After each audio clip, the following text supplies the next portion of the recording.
ओम दुर्गे नमः सप्तकोशमतके शमतके। आज का प्रसंग है, आखिर देवों के देव महादेव भगवान शिव को किसने दिया शक्तिशाली त्रिशूल, डमरू और नाग।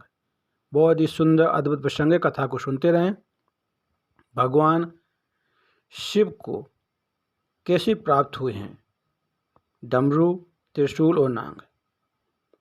विश्व का कण कण शिवमय हो, अब हर शक्ति का अवतार उठे। जल थल और अंबर से फिर बम बम भोले की जयकार उठे। हर हर महादेव कमेंट बॉक्स में अवश्य लिखें और भगवान शिव को अपना आभार व्यक्त करें।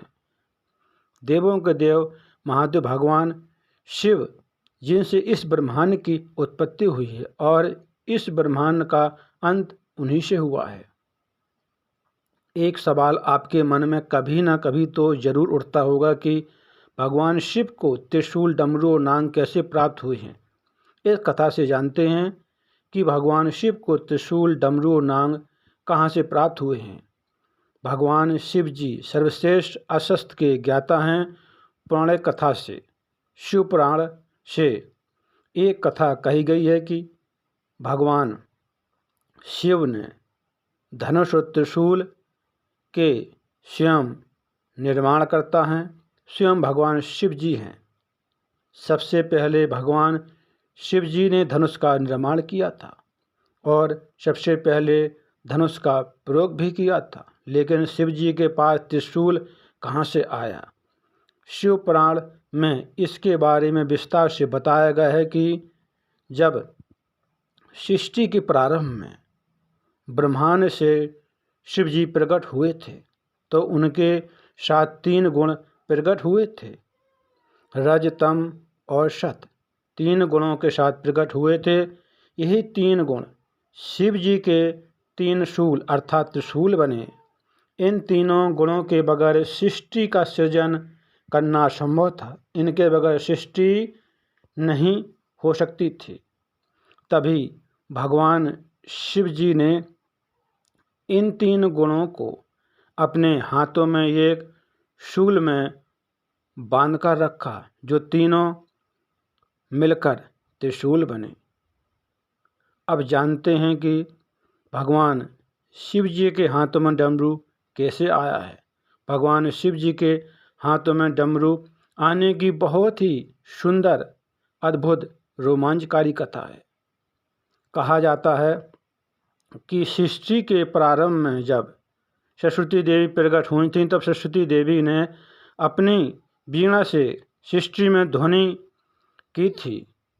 लेकिन इस ध्वनि में कोई भी स्वर और संगीत नहीं था। तभी उसी समय भगवान शिव ने नृत्य करते हुए डमरू बजाया था। भगवान शिव ने 14 बार डमरू को बजाया था और डमरू से सुर, ताल, संगीत से सृष्टि में ध्वनि का जन्म हुआ था। कहा जाता है कि डमरू स्वयं ब्रह्मा जी का स्वरूप है, जो दूर से विस्तृत है। जैसे जैसे पास आते जाते हैं, ये कम होता जाता है। अब जानते हैं कि आखिर शिव जी के गले में नाग कैसे पहुंचा। भगवान शिव जी के गले में जो नाग है उसका नाम बासुकी नाग है।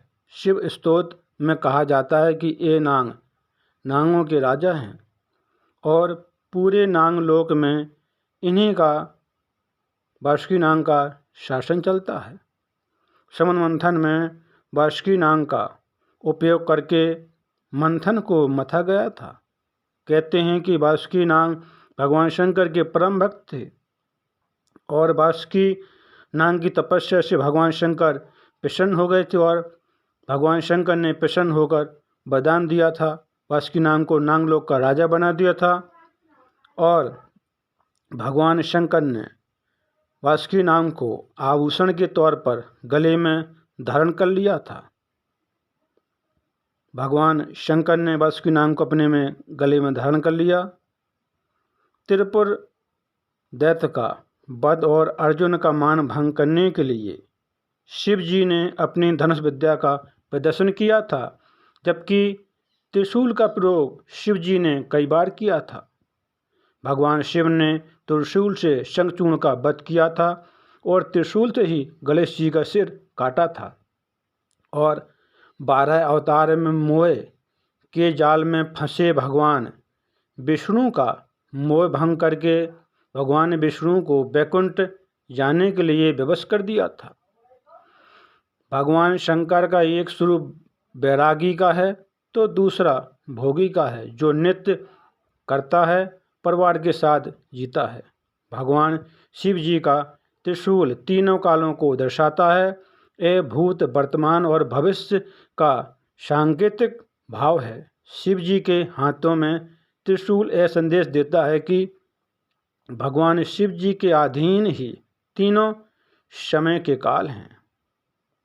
जब हम उनके प्रति समर्पण कर देते हैं और भगवान शिव की गहरी भक्ति के साथ आराधना पूजा करते हैं, भगवान शंकर प्रसन्न होते हैं, हम पर कृपा करते हैं, हमारी मनोकामनाओं को पूर्ण करते हैं और कोई भी बुराई हमको छू नहीं सकती।